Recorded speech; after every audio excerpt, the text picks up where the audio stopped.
Wala ng home court advantage sa ngayon. Lahat ng mga road team ay panalo sa kanilang mga kalaban sa home court nila. Yes mga idol, tama po ang inyong narinig.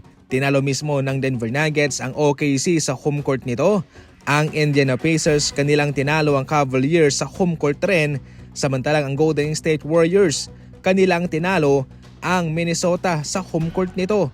At ang Knicks kanilang tinalo ang Celtics sa mismong home court nito. Malaking bagay naman talaga ang home court advantage. Iba yung atmosphere, marami ang nag-cheer sa home team. Samantalang binabahan naman ng mga pangungutya, mga trash talk, mga pangbubu ang mga bumibisita. Ngunit ngayon tila baliwala na ang home court advantage kung saan lahat ng mga home team, ang apat ay talo. Nagkaroon lamang sila ng home court advantage dahil sa kanilang magandang record sa regular season.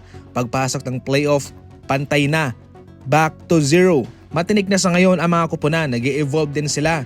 Kahit na home court advantage ay wala silang pakialam. Maganda rin po ito sa mga nanalo sapagkat nanakaw nila ang game 1. So definitely, mayroon pa silang dalawang home court advantage din sa kanila. So far sa apat na team na ito, ang nagkaroon ng matinding pagsubok ay itong Golden State Warriors. Wala silang Stephen Curry. Ngayon pa man ay kanilang kinaya ang laban at kanilang nilampaso ang Minnesota. Sa home court rin po ng Minnesota mga idol. Hindi pa man to opisyal, pero dahil ayon mismo kay Coach Steve Kerr sa kanyang nakitang performance sa kanyang mga manlalaro ngayon sa labang ito, ay binabalak niya nang wag munang palaruin si Stephen Curry sapagkat medyo delikado ang kanyang injury.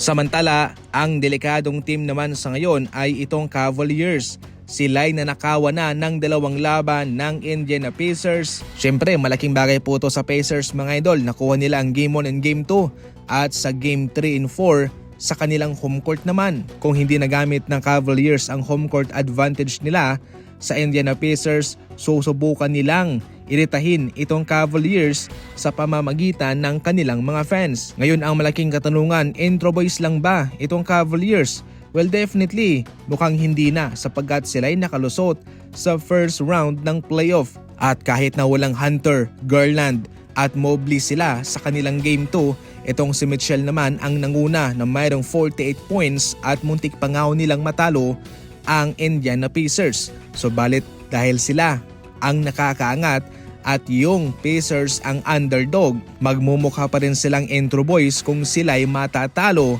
sa series na ito. Semifinals ang pinag-uusapan dito mga idol. Kung sakaling mabibigo itong Cavaliers, ang masakit pa kung sila'y mawawalis, nako malaking kahihiyan to sa kanilang kupunan. Ngayon pa man, paunahan na lamang to kung sino ang makaapat at para sa Pacers, dalawa pa ang kanilang panalo. Ikaw, ano sa tingin mo? Makakabawi pa ba itong Cavaliers? Kanila bang matatalo ang Pacers sa Game 3 and 4? I-comment lang yan.